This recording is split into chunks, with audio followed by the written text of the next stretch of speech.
The greatest trick the devil ever pulled was convincing the world he didn't exist. I saw a pale horse. The beast. We're told in the book of Revelation. This is not a human child. Isn't an angel Satan? Armageddon is almost upon us. Order the use of nuclear weapons. The world is a fine place and worth fighting for. From one end of the world to the other, I will oppose you. They're here. Welcome to the end of the world. Wrestling not against flesh and blood, but against powers and principalities.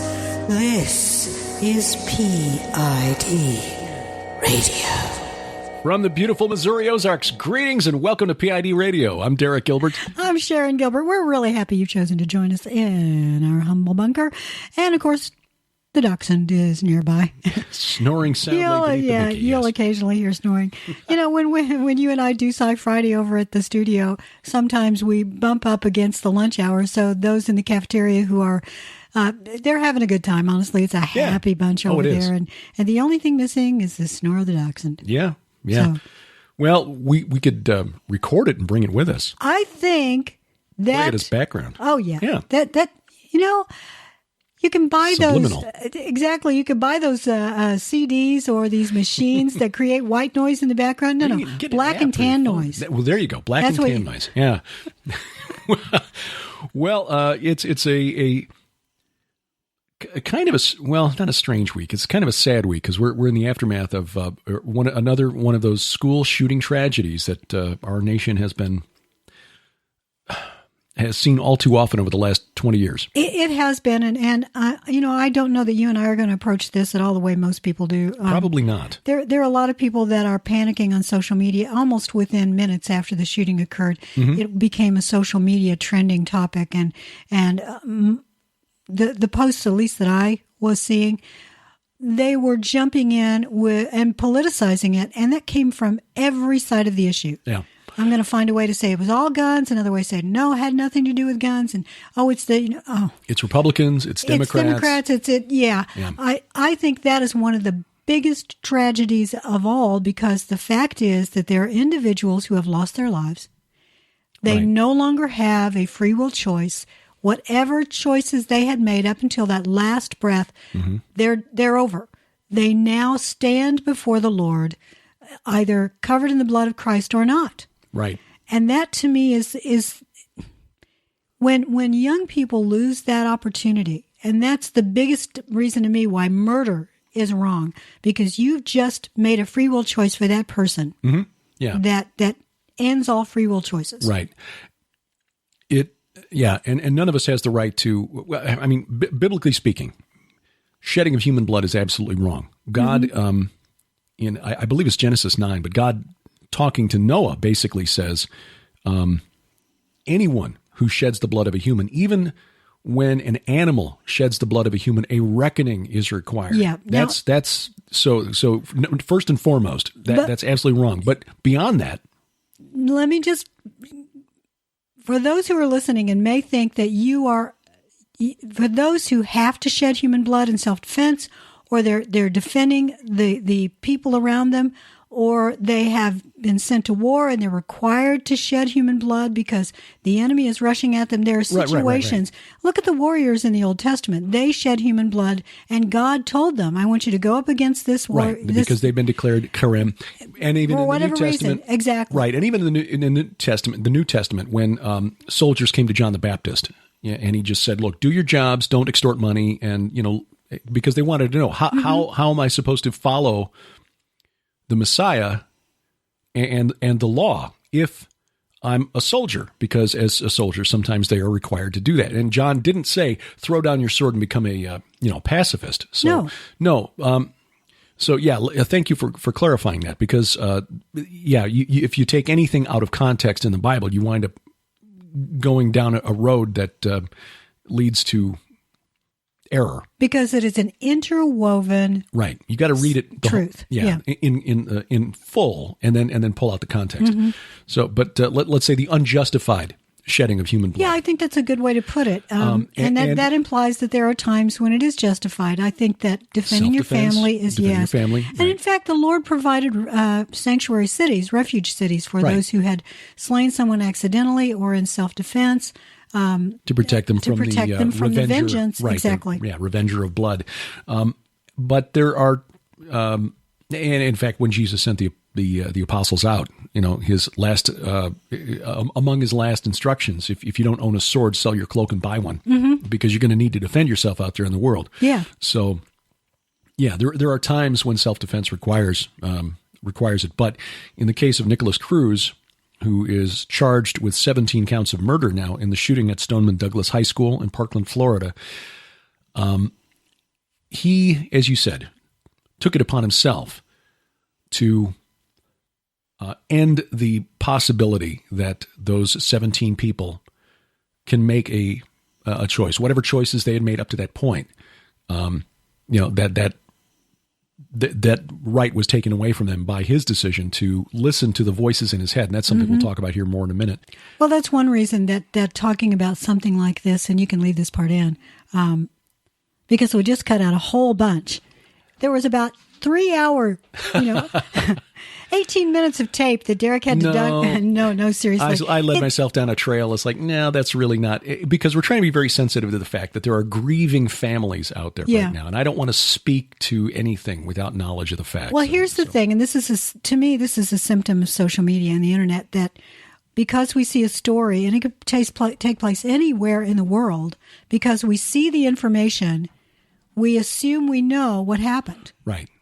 But the fact is we don't. We see a lot of that on social media has made that problem worse. Yes. Because you can post something to social media, link to an article or something, and get responses back that are clear that someone who feels very passionately about what they've posted really has no idea what was actually in the article, because they're addressing something that was, the opposite point or something. Exactly. Yeah. You cannot always go. In fact, you can rarely go by the headline, because the headline is inflammatory by nature. They want to, these media outlets want to get lots and lots of clicks. Right. Even the bloggers, let's face it, want to get lots and lots of clicks. And in order to get that, you have to have a very sensational headline. Right. I get that. I do. I understand that. And I'm not saying that was always wrong. But when the headline is intentionally misleading, then it's that's deception for its own sake. Yeah. Well, anyway, this is obviously a very tragic story, and as you said, it only took minutes before this was politicized by both sides, which is sad, because you've got an almost unbearable heartache on the part of those who have lost children, grandchildren, friends, relatives, loved ones in that shooting. The football coach there, who was not armed. He doubled as security at the school, but he was unarmed. And all he could do was place himself between the shooter and students, and he lost his life. He was one of the 17 who died. And that's the kind of behavior that is the opposite of a shooter. And again, I have no idea what was going on in the mind, life, thoughts of Cruz, but we know what we're being told. Mm-hmm. Yeah, according to ABC News. Yeah, and this is a story that. Well, let me finish that thought before you go to that, and that is that this man who put himself in the way, he's the opposite. He was willing to lay down his life. Greater love has no man. Exactly. Yeah. Whereas someone else is willing to take a life. Yeah, and. We won't go into the gun argument. I don't see any point to that, because everybody else is doing that. Everybody is. Yeah. In fact, I'd say let's take a look at the spiritual stuff. Right. I discussed that issue with Wes Fall on Skywatch TV the other day, and he's coming at it from the standpoint of somebody who knows a lot about weapons and the gun issue. So we've covered that. Don't want to really beat this, because this is a horse that gets beaten. Every time something like this happens. Yeah. What the major media has reported, surprisingly, but they did it, of course, in the context of showing the mental state of Nikolas Cruz, not the spiritual state. Right. The mental state of Nikolas Cruz, according to ABC, he was hearing voices that he described as demons to police. Well, okay. Now, the subtext there is, he's crazy. This is a mental health issue. We need stronger mental health. Well, all right. Again, without getting back to the gun issue or the gun control issue, we'll set that aside. Let's take him at his word that he was hearing voices that were giving him instructions. This is the thing that's relevant. That were giving him instructions on how to execute victims at the high school while this was going on.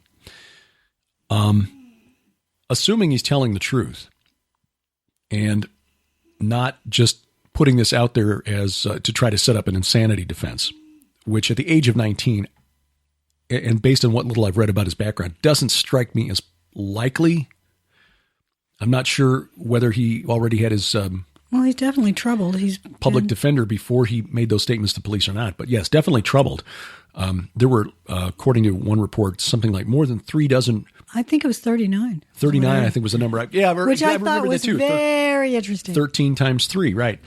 And you got 3 plus and then another 333.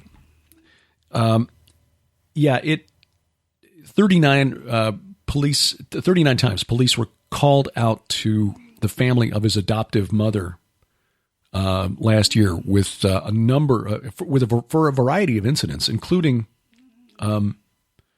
senior abuse. Yeah. Now his adoptive mother was 68, passed away last fall, which apparently left him distraught. But obviously, the police don't show up at your house, don't get called to your house 39 times in a year just to check and make sure everything's fine. They have other things to do, usually more demands on their time. Yeah, that's an average of once every 9 or 10 days. Yeah. So something really seriously wrong going on with this young man that he's been dealing with for quite some time. So I would not doubt that he was hearing from something, whether they were audible voices or not. Regardless of what he told the police, clearly there was something leading him to take the lives of others. And it certainly wasn't the Holy Spirit that was guiding Nikolas Cruz during this attack. So, and unlike other shooters in incidents like this, from Columbine on, where the kids go into it figuring they're going to get killed and not caring, or in the terror attacks that we've seen over the last couple of years, where they go in planning to die because that's how you get to paradise in your 72 virgins. Cruz, once he got to a certain point where apparently he figured the police were on their way, he ditched the gun, ditched the ammo vest that he was wearing, and blended in with the students who were fleeing the school and got away. Yeah. Now, here's an odd aspect of the story that I've not seen or read a good answer for yet. I'm curious about this. He got away from the school by blending in with the crowd and was arrested shortly thereafter in Coral Springs. There were students who were interviewed, and I've seen a couple of videos. In fact, Carl Gallups posted a couple of these videos to his own YouTube channel. Students who were convinced that there were multiple shooters. And one of the girls was convinced because she told an interviewer that she spoke to Cruz on her way out of the school and said, we'd known him since middle school and he's always had problems. So this girl told the interviewer, I joked with him that I was surprised he wasn't the one who'd been shooting the gun, that he was the gunman. And she said, and he just kind of gave me a look like, huh? But that was apparently when Cruz was getting out of the building by just being one of the other kids. She didn't know that he was the gunman at the time. So the question is, if he was inconspicuous enough, was able to blend in and without other kids turning and saying, he's the one, get him. Yeah. How did police know to find him in the next town over, Coral Springs, shortly thereafter? That is a really good question. And you've looked at this story a whole lot more than I have. I've been looking at other stories this week, but I think that's a really good question. And I don't have a good answer to that. I was trying to find it while you were talking, and I can find the one story I can find that is sort of linked not to how he was arrested, but to his escape. As students were fleeing the building, there was a very brave young student who sacrificed himself to allow the students to escape. He held the door open. And was shot by Cruz, apparently. Yeah.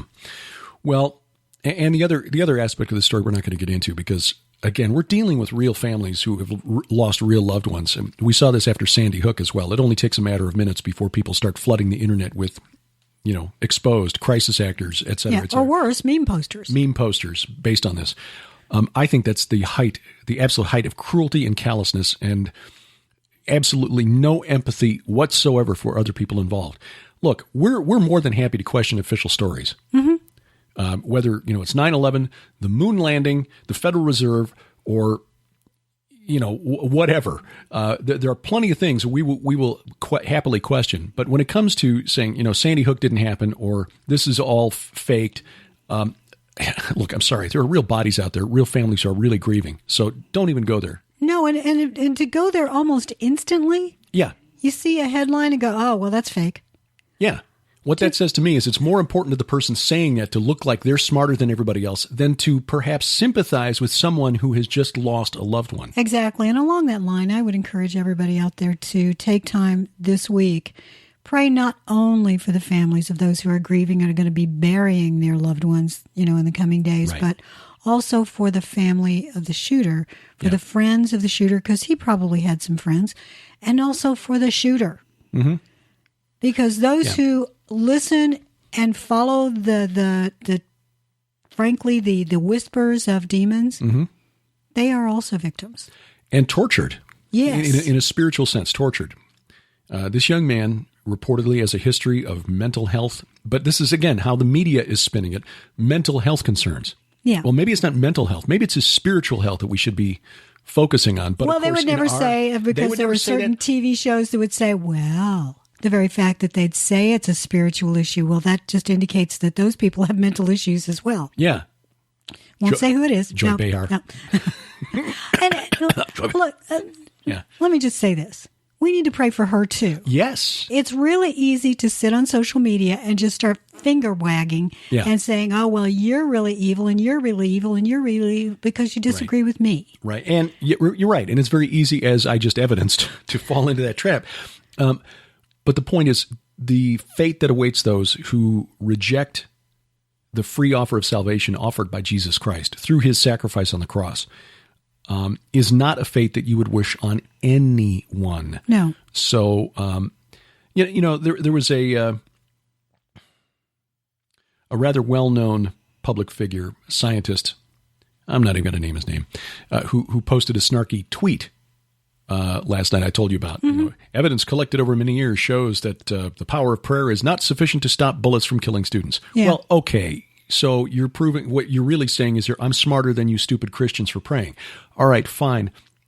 But the enemy's desire, the hope of the enemy, the principalities, powers, mm-hmm, basically fallen angels and their demonic minions, want us to get really angry about that because that means they win. Yeah. If we get angry and we lash out at them in hatred, then, they have succeeded in getting us to reject what Jesus Christ has commanded of us, which is love one another, turn the other cheek.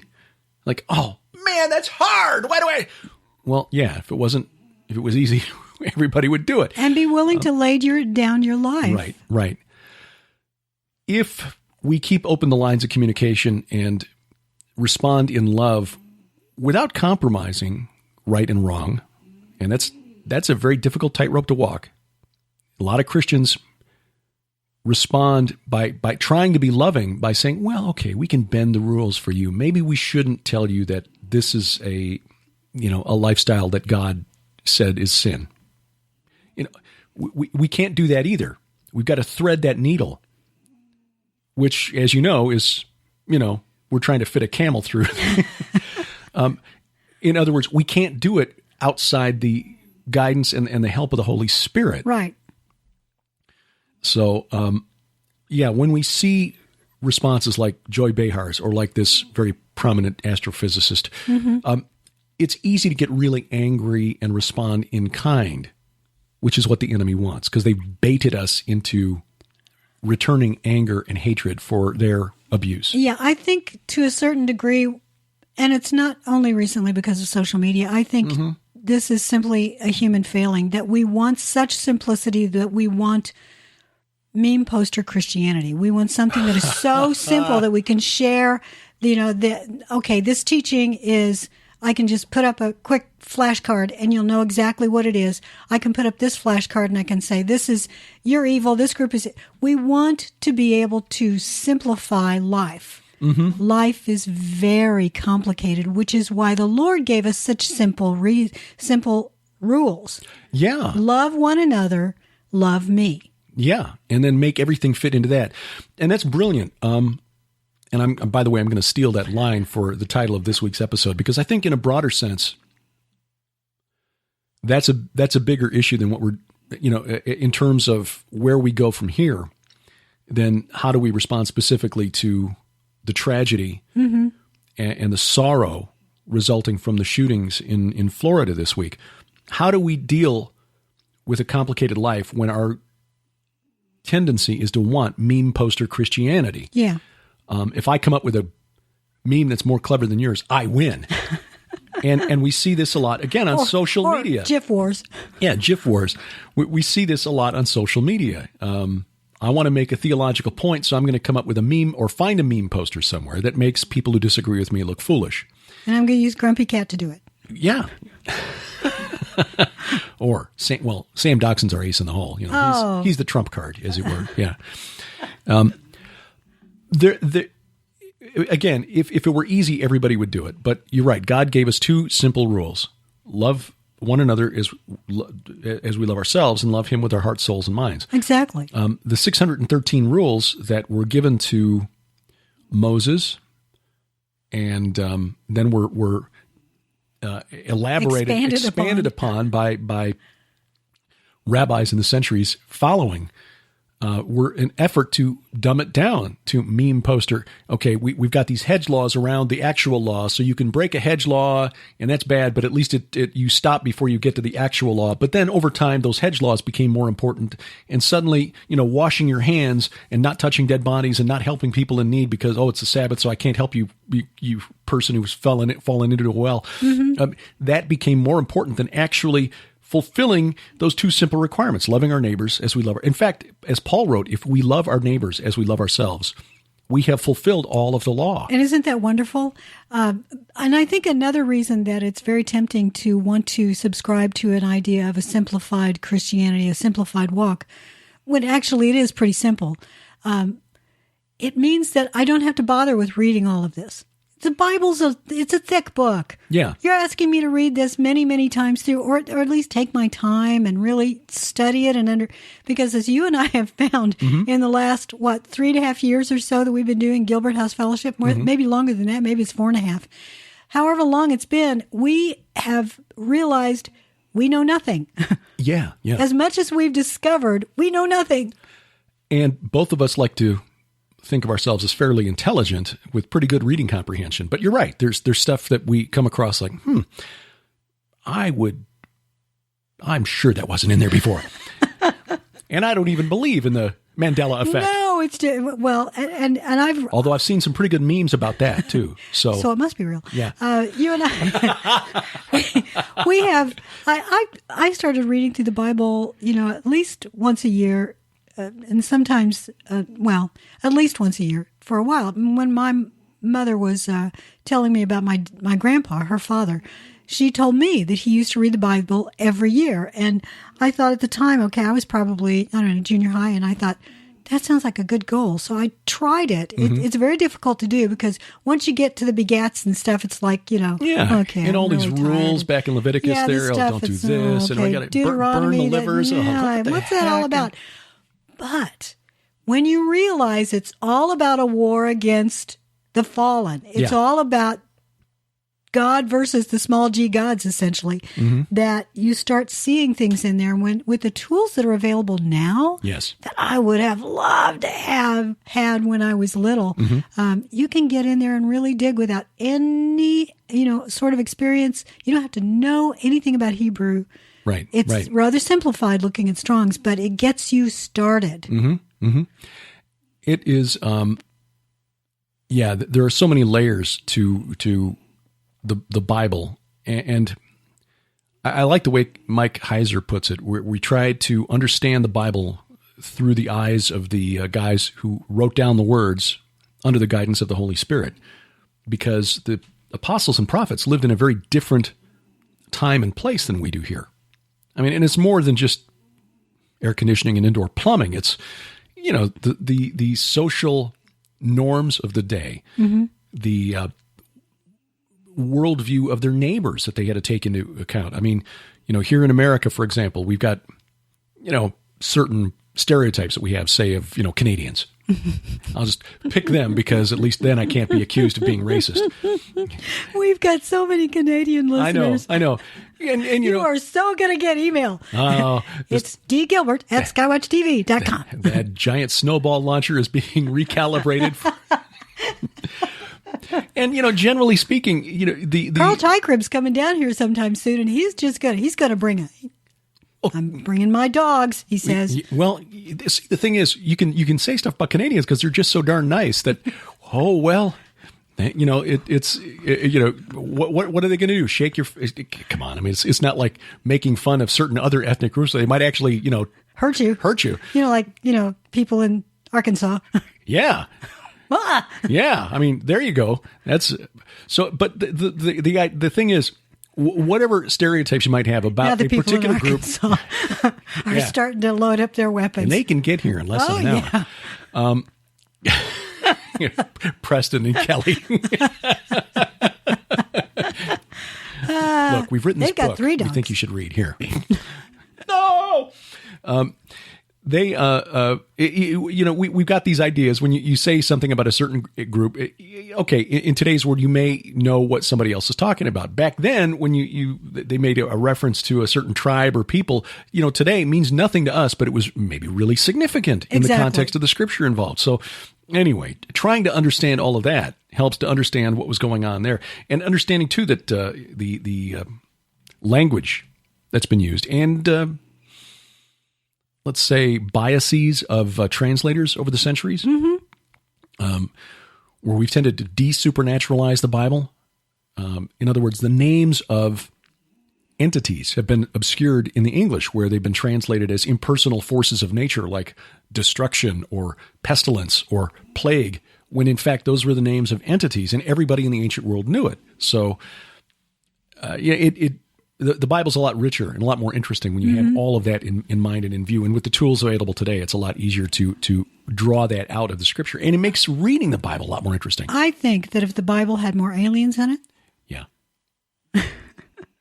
I say that laughingly because honestly, it's been claimed that it is full of aliens and it actually is alien in nature, and that Yahweh himself, alien. But I say that because I'm going to segue away. We're going to move on to another topic now. I saw this. I think you posted this because I don't remember it at the Sci Friday notebook at Evernote. Oh, yeah. Cryptocurrency craze could prevent us from finding aliens. Law of unintended consequences. Yeah. This has become a big deal. Cryptocurrency, if you're not familiar with the term, refers to Bitcoin and other electronic digital currencies like it that use processing power and algorithms to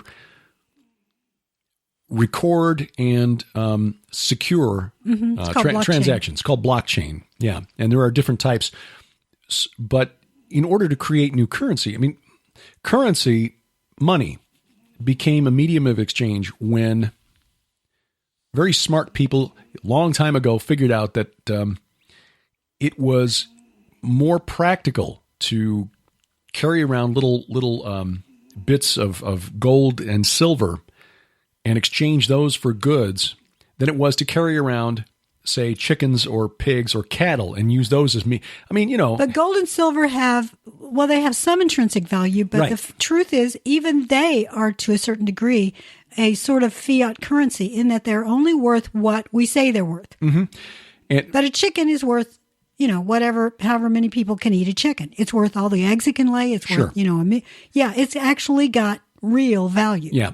Money, even money that is based on precious metals, is simply a matter of supply and demand. This is economics 101. When you have two types of goods, say gold on one hand and chickens on the other, the value of one versus the other may be fixed. Let's say one gold coin equals one chicken.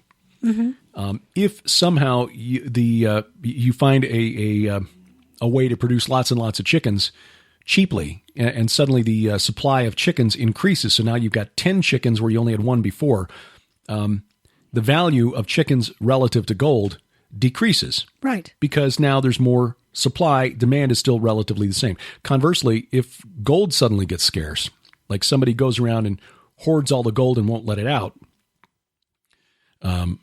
then the value of that gold, relative to chickens, changes again. So it takes more chickens to get the same one piece. By the same idea, if suddenly the chicken supply is gone, there's one chicken left. Yeah. Then it may take all the world's gold to buy that chicken. To buy that one chicken. Exactly right. Well, that's a medium. We're raising chickens. That's it. We're investing. The coyotes outside are going, yes, please. Oh, finally. Yeah. This has worked as a medium of exchange for a long time because it's difficult to change the supply of gold or silver or copper, whatever, rapidly because you got to go find it. Mm-hmm. And there's a lot of labor involved in that. So it's not like somebody tomorrow is going to come up, hey, we just found, 15 million tons of gold in, one big lump and then flood the market with it. See, that was an aspect of Return of the King in, the Battle of the Five Armies. Or not the Battle of the Five Armies. Yeah, in the Hobbit movie, where where the dwarves suddenly have all of that gold. And it's like, we're all going to be rich. It's like, no, you idiots, you're going to flood all of Middle Earth with gold. The best thing you can do is say, we found a little. Exactly, and they just dribble it out. It's like, no, they've got the gold that Smaug was lying at. So you're going to flood Middle Earth with gold. Suddenly, it's going to be worthless. Exactly. So anyway, the problem with fiat currency, with paper money, is that because it's really easy to print lots and lots of money, you can change the supply of money relative to other products, goods, and services in a very quick hurry and really mess up the economy. The problem with a cryptocurrency like Bitcoin is that you don't even have to print the paper. No. Theoretically, you're just creating with digital money.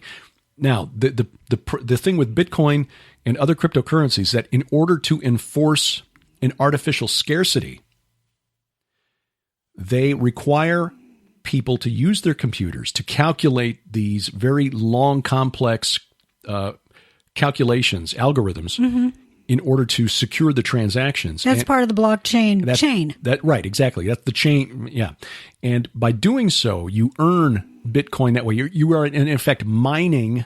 Mm-hmm. That's the term they use. You are mining Bitcoin with processing power. Yeah, and by the way, your computer may be mining Bitcoins and you don't even know it. Yeah, that's a whole nother story, a whole nother show. The developer of Bitcoin, I think, set an absolute limit on the amount of Bitcoins in circulation is 21 million, Which is another way that you make sure it has value because you limit the availability. Right, yeah. The way he set up the algorithms, there will never be more, and I say this kind of rolling my eyes because I figure somebody's going to come out with some way to try to counterfeit Bitcoin. But we'll see. Anyway, theoretically, the number of Bitcoins in circulation will never exceed 21 million, and they will probably mine all 21 million here within just the next few years. Other cryptocurrencies probably doing the same thing. So the thing is, people have figured out if I can get enough processing power, enough computers online, working on blockchain technology, I can earn free money for myself just by having my computers running in the background. In fact, there was a story I saw a few weeks ago from New Zealand about a guy who sold his house and took that money, the profit he had from the sale of the house, and invested it in high-end computers and set up his own computer farm to do nothing but mine Bitcoins. And apparently he's making a lot of money at it, but he may lose his shirt. At some point he might. You never know. So anyway, all of that backstory, the idea that you need really good computers and you need them devoted to doing nothing but running these calculations for other Bitcoin transactions in order to earn Bitcoins. As Sharon said, there are people out there who are figuring out ways to spoof websites. You visit a website and suddenly it may open another window in the background and then suddenly start using your computer to run these calculations. Exactly. And by the way, those of you who send us links in Facebook Messenger, this is one of the reasons we never open links you send to us. Yeah. I never open them. I don't care Through who Facebook it's from. Messenger, I right. never open them. Nor video. Because many of them are spoofed. Right. And you can wind up basically allowing someone else outside to start using CPU cycles on your computer to run Bitcoin blockchain transaction I prefer that the things going on my computer are things that I actually want going on. Exactly. But I assume where you're going with this is that SETI used to use unused cycles on computers and that they're losing them. The search for extraterrestrial intelligence, SETI, has been using volunteers who are willing to run a program on their computers, searching through signals that have been received from radio telescopes, looking for anomalous signals. And, it's the program is SETI at Home or something like that, where basically, while you're sleeping, you let your computer run on this stuff. It's like, hey, wouldn't it be cool to be the one who discovered the first signal from an extraterrestrial civilization? Mm-hmm. But because so many people are now, hey, we can make free money by mining Bitcoins or Ethereum or Litecoin or Cloudcoin or any one of a number of other new cryptocurrencies that are going online, that SETI is now finding that, hey, wait a minute, the number of computers devoted to searching these extraterrestrial signals has dropped because they've been repurposed for mining Bitcoins. So, the headline from the website, which is a site devoted to government use of technology, cryptocurrency craze could prevent us from finding aliens. I saw that headline and I thought, we got to talk about that one. Yeah, that is hysterical. I suggest that SETI just buy all the unwanted Windows 10 computers. There you go. People probably give them away. Mm-hmm, yeah. And by the way, Lenovo just did a big recall on its a bunch of ThinkPads. Oh, the ones that are... Yeah, loose screw that could lead the battery to overheat and then burst into flame. Yeah, I don't have that in front of me, but it's... You don't want your computer getting all flamey on you. No. So, that was kind of an amusing. Here's a story that you and I actually talked about on Sci Friday, but I do think it's worth bringing up again. And this idea of free range AI. There are experts who want to, release the Kraken. They want to get rid of all the rules on people who are creating artificial intelligences. There are reasons why these rules are in place. Let's not remove them. Yeah. We really don't want you to create anything and everything. But the problem is that there are government experts who are saying, no, we agree with that. We know that we were saying, look, it could be really, really bad, and they'll probably want to kill us, but we think it's 1% that will survive it, but we think it's important that when the AI does emerge, as bloodthirsty as it will be, that it have USA stamped on the side, right. baby. Made in the USA. Yeah, it's it just makes you shake your head. What are these people thinking? It could be an existential threat to humanity, but if we don't get there first, it'll be the Chinese or the Russians, and then we're really in trouble. Hey, nothing like rushing towards, the end of mankind. Yeah, how much more trouble? Existential threat to humanity is what? Best case scenario here? No, best case is existential threat from America, because nobody can threaten our existentials better than Americans. Oh, gosh. It's like, as we talked about it on Sci Friday, it's like teenagers giving parents advice on how to raise teenagers. Yeah, give them like the keys to the car and, because they'll totally know what they're doing. No bedtimes and, no rules, because, they'll never learn how to live if you keep them, under rules and stuff. So, yeah. It's sort of like Sam. If he had his way, he'd eat snacks all day long, but he'd weigh 400 pounds. Yeah. He would be, his legs wouldn't touch the floor. No, he'd just be this gigantic ball of black and tan, fur and, claws and some teeth. But you wouldn't see much of those because they would just sort of be inside all of this blubber. Yeah. Assuming he didn't explode first. Explode first. Yeah. It's wafer thin. Yeah. The AI researchers basically saying, take off the rules and give us more money. So, existential threat to humanity. No, maybe we do need some kind of control on this. Yeah. Well, anyway.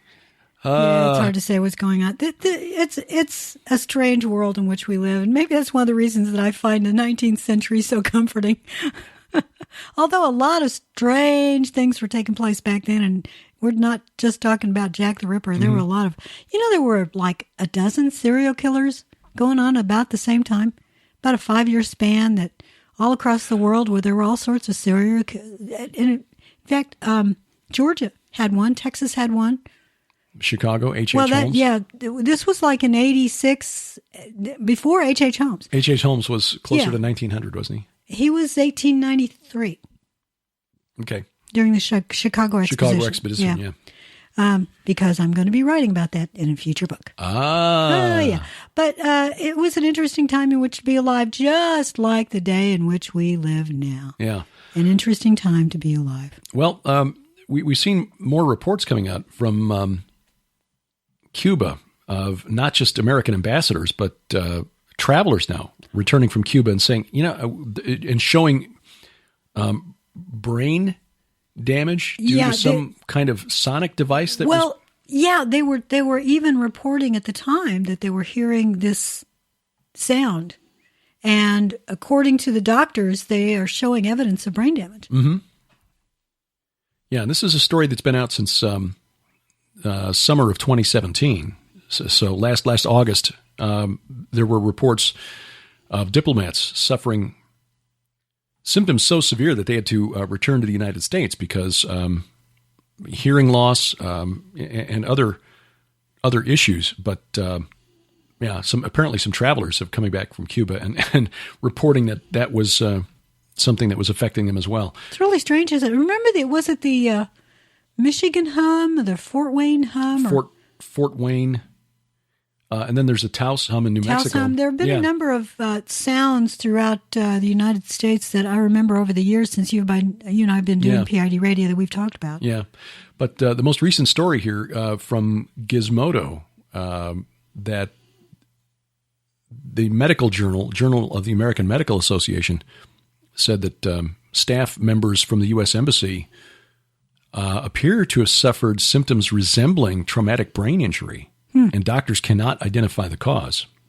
So, it is normally when you get traumatic brain injury, it's because you suffered head trauma. You've been in a car accident or you're playing in the National Football League or something like that. Yes, but you know what? Sonic weapons have been around for a couple of decades being used by the military. Yeah. Huh. They were used in Iraq, I think. Yeah. Affected individuals describe the sounds. Okay, this is what I was looking for, trying to find the quote. Affected individuals describe the sounds as directional, intensely loud, and with pure and sustained tonality. Of the patient's high-pitched sound was reported by about 3/4 of them, 16 people.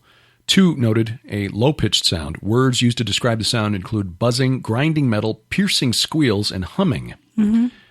That almost sounds like the strange sounds coming from the air that have been reported around the world over the last couple of years. Yeah, it does. Remember those? They were almost like trumpet sounds, and trumpet sounds. In Canada, it was claimed to be angelic sounds. In some cases, sounded like train cars on kind of an uneven stretch of track with the grinding of the metal as they moved and shifted. Very, very weird. So anyway, nobody sure yet what was going on, but. It does appear that something was targeting U.S. Embassy staff in Havana after the reopening of the embassy there. Very strange. Yeah. So the totally on the other side of the world, moving to Korea now, the games are over. Have we had the closing ceremonies yet? I have paid or is that 10 days long? No attention whatsoever to the Olympics. The one thing I saw, and I'll just say how odd this looked to me, because I don't usually watch the Olympics unless I watch the ceremonies, because they're full of pagan imagery. Mm-hmm. The tower and the lights going up the side of the tower looked very phallic. Oh.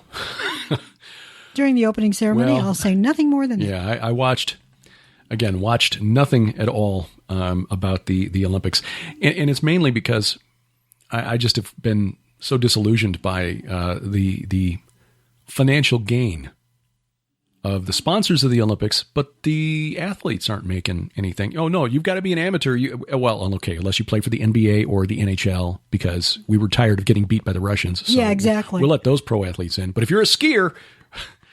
if you're a swimmer, you better be an amateur. Yeah, I know that makes no sense. Your sponsors can make lots and lots of money. Isn't that awful? Yeah. I love this. I just looked it up to see if it had closed yet, and I can't really tell even looking at. You'd think that the news would just say closing day ceremonies. But the headline at Forbes, most boring Winter Olympics ever yields low TV ratings. Mm-hmm. Which, considering the location in South Korea and the fact that the North Koreans had sent a delegation, and the one story that I did see coming out was the media's fawning coverage of Kim Jong-un's sister. Yes. Oh, she's so upstaged, Vice President Pence. Don't care. Yeah, me neither. If we've learned nothing about the mainstream media here in the United States over the last 10 years or so, it's that they haven't met a dictator yet that they don't like. Yeah. Well, once again, apparently the Russian medalists have been accused of doping. Is that a surprise? No, not really. Not really. World.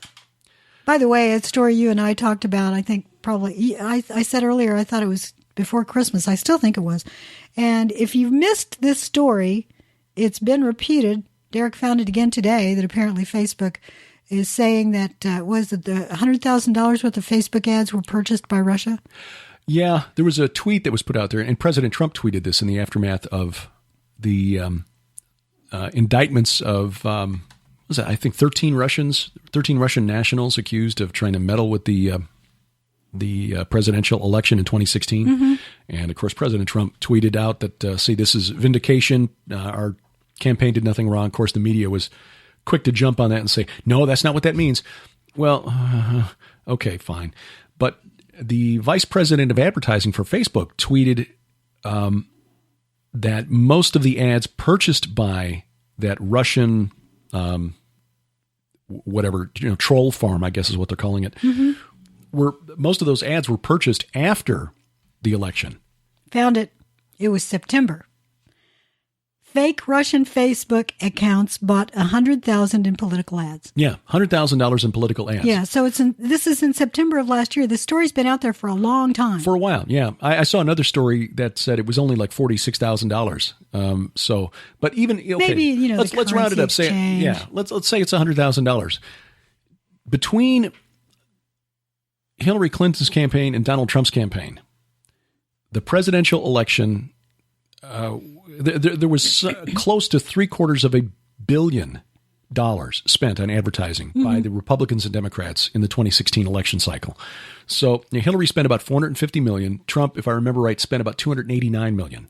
And some of that went to influencers on social media, not just ads, but mm-hmm. influencers. And those are people who are well known, and you follow what they say. Right. And it could be a celebrity. We're not talking about a politician necessarily. Yeah. So compare that to the $100,000 that they supposedly spent on Facebook and, maybe another, say, equal amount on Twitter but it was nowhere near what the two campaigns spent. It was the most expensive presidential election in history. Yeah. Well, no, I take that back. I think the Obama team spent more money than that. Mm-hmm. I think Obama's team alone spent more money than that in 2008, but I'd have to go back and double check that to be sure. Still, we need to get even, really just sit here and make faces. Again, you don't see what we're doing. We're sitting here making faces at each other, trying to think through getting this. I don't know. Squinty-eyed. I don't know. That doesn't sound right to me. I don't know. It's like that meme poster of the guy from, not The Simpsons, but the other one. Yeah. Where he's sitting with a little squinty-eyed. It just says something every time. Fry. Yeah, what his name was. Oh, gosh. Oh, gosh. And the girlfriend had one eye. Mm-hmm. Yeah. And there was a robot who was... reminded me a little bit of a Douglas Adams character because he was really gloomy all the time. Yeah. Oh, gosh, I can even hear the theme song. One of the greatest television themes, but I can't remember the name of the show now.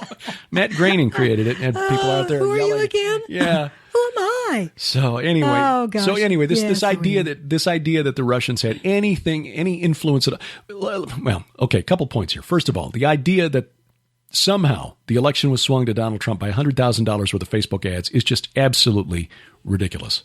It is absolutely ridiculous. Secondly, Why is this even a story? Of course the Russians are trying to influence what goes on inside the United States. And guess what? So are the Chinese and the Turks. And guess what? English. We try to influence other countries. Exactly. What do you think the National Endowment for Democracy and the International Republican Institute are for? Those are organizations funded by the U.S. Congress to influence things in other countries. And there are lots of other NGOs that have very simple names. State Department under George W. Bush was sending money to George Soros's Open Society Initiative to influence the elections in Ukraine. Oh, yeah. That was the Orange Revolution. Oh, yeah. I think if you go back to Henry VIII, I think Soros was, spending money back then. I'm sure he was. Oh, yeah. Yeah. This is really, Soros aside, this is old as everything. Yes. The idea of trying to influence other countries to do your bidding. Right.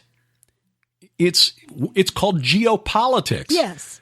It's what countries do. Exactly. And Derek and I often talk not about geopolitics, but theopolitics. We get into the spirits behind it all, and that's where the real game is being played. Exactly. Because as Satan told Jesus when they were in the desert, look, all these kingdoms have been given to me, and I can give them to whoever I want. So just bow the knee to me, and I'll give them to you. So, hey, speaking of spirits, you're going to be giving a talk in March, right? Yeah. Down in Dallas. Talking about the... small G gods. Mm-hmm. Well, yeah, we're going to talk more about the Day the Earth Stands Still. Oh, are you? Okay. Right. All right. For some reason, I was thinking that you were still going to be talking about the Titans, but you're holding that for another Holding that time. until the book is out. Yeah. I made that mistake last year. Hey, I got this great research. It's like, where's the book? It's in the next book. Leave me alone. Yeah, we don't have it yet. So stop yelling at me. It's not my fault. I left it at the cleaners. Stop staring at me. But it was still, in a sense, be talking about the gods because the research that we did connects some real primary research by guys like Peter Levenda and Jason Colavito, and connecting them together will show how the ancient astronaut theory of that is 12 seasons now on the History Channel. I don't know, 12, 100, something like that. Yeah, it comes right out of Theosophy. Mm-hmm. So it is, and I'll also get into the prophetic implications, the development of chaos magic, which was an outgrowth of what Aleister Crowley was channeled, what he was fed by the spirit realm. And calling it chaos magic is really telling. If you don't understand that chaos is more than just, the lack of order. Right. That there's an entity behind chaos. And that is the entity that Crowley's personal secretary, Kenneth Grant, who then developed that into a new form of magic that he called the Typhonian order, Typhon being the Greek god, the Greek chaos monster. Mm-hmm. He believed that the same entity that fed Crowley the basics of Thelema, which then Grant developed into his magical system, was the same entity that was feeding stories to and the Necronomicon to H.P. Lovecraft. Grant believed the Necronomicon was real. Of course, Peter Levenda, under the pseudonym Simon, dug into ancient Babylonian texts. We think it was Levenda who wrote it. He's denied it, but we're pretty sure it is. Yeah, there are witnesses who were there in the New York occult scene in the 70s who said, yeah, it was him. And his name is on the copyright with the Library of Congress for the Necronomicon. Well, there you go. Yeah, he says he was just the literary agent for Simon, who was a wandering bishop. Oh, that's really interesting that he calls him that. If you've never read Sinister Forces. Sinister Forces, he gets into wandering bishops. Right. So anyway, by connecting all this together and then looking at the Bible and how the Bible deals with chaos, because chaos was well known to the ancient world. I mean, when you said chaos to the words that they would use for chaos in the days of the prophets and the apostles, they knew what you were talking about. Oh, you're talking about that entity there in the ocean that Yahweh defeated, Leviathan. Yeah. The Canaanites would have said, well, that was Yam, the guy who Baal defeated. Or the Egyptians thought it was Apophis, the snake that tried to eat the sun every day. That sort of thing. They understood that a warrior god had to defeat chaos in order to create order. It's just that they were getting the twisted version of the actual story in the Bible. Thing is, the Bible shows that chaos won't ultimately be defeated until Revelation chapter 21. So, is chaos returning? Well, Kenneth Grant thought so. When you look at, I don't recommend you do it, but if you want to do a search on the web for chaos magic with a K. Yeah, just understand if you look at these things, dark stuff. You really have to pray over it. Absolutely. First. There are a lot of people out there who believe that chaos magic is a wonderful thing and you should learn it and study it and make use of it. That was Kenneth Grant's belief, that we had to be prepared to deal with this entity, this god of chaos, Typhon, or Set, the ancient Egyptian god of chaos, when he returns. So that basically the ancient astronauts people, ancient aliens people, are maybe more correct than they realize, but they don't recognize the supernatural aspect of what they're dealing with. So anyway, all of that is going to go into the presentation that I'll give in Dallas. Awesome. By the way, if you can be in Dallas and join us, we would love that. You can still get your tickets by going to hearthewatchmen.com, hearthewatchmen.com, and you can save $20 on the registration by using Gilbert 20, Gilbert 20, as the promo code, or you can save 20% on streaming if you can't make it in person, and you can watch it for 6 months. That's right. What was that song? I Like Streaming? No, it was I Like Dreaming. It was a different song. Streamweaver? Gary? No, that's again a stream. Yeah. Beautiful Streamer? No, it's not. Wasn't it a Supertramp song? Streamer? No. But anyway. we do hope. We're looking forward to seeing you there because we had a great time last year, and it's a really beautiful venue. The Hilton DFW Lakes Conference Center is a wonderful place for a gathering like this, and it's really great too because we've been to lots of conferences, and oftentimes you get split up. Mm-hmm. You have to go to see this speaker in that room and this speaker in that room. Everybody's in the same room, so you're going to see everybody. Yeah, absolutely a great event, and some new faces there this time. Bill Salas will be one of the speakers this year. I know. I love him. Carl Gallups, of course, we get to see him again. Casper McLeod. Mm-hmm. Russ Dizdar has confirmed he'll be there. Yep. L.A. Marzulli. Zev Parat. We're looking forward to seeing him again. We love him. He and his wife are two of the sweetest people on this whole earth. Yep. Lynn and Zev, so we're looking forward to seeing them again, and hopefully we'll get to see them in May. So, the Year 70 tour is filled up, but we've been advised that there are 2 spots that have just opened up for the True Legends expedition to Rome and Sardinia. So, if you'd like to accompany Steve Quayle, Timothy Alberino, their lovely wives, and the 2 of us on a tour of the historical sites of Rome and the archaeological sites of Sardinia. And according to Timothy, 5-star accommodations and food.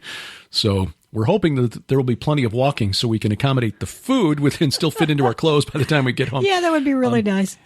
You can find that at, gen6.com? Gen6.com, which also has information about the True Legends conference coming to Branson in September. And those spots on that conference, there are only 3,000, and they're going fast, and also going fast to the hotels. So if you're going to be there, be sure to book your hotel. Yeah. There's no particular conference hotel, quote unquote.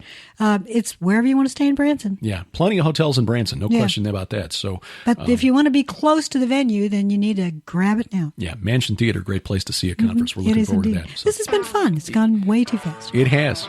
Well, we thank you for listening, and until next time, I'm Derek Gilbert. I'm Sharon Gilbert. Bye-bye, everybody. Thank you for listening. P.I.D. Radio is a production of Gilbert House Ministries. The opening theme is adapted from The Alchemist's Tower by Kevin MacLeod, www.incompetech.com.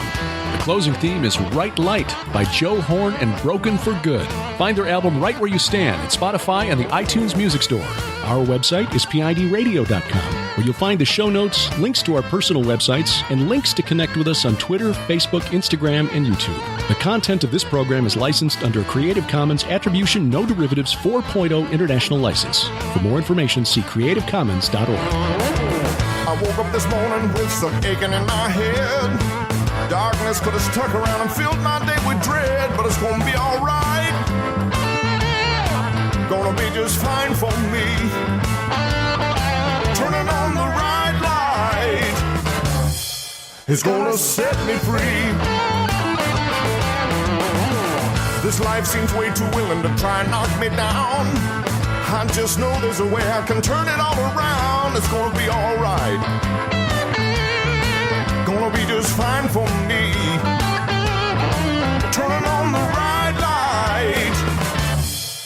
He's gonna set me free.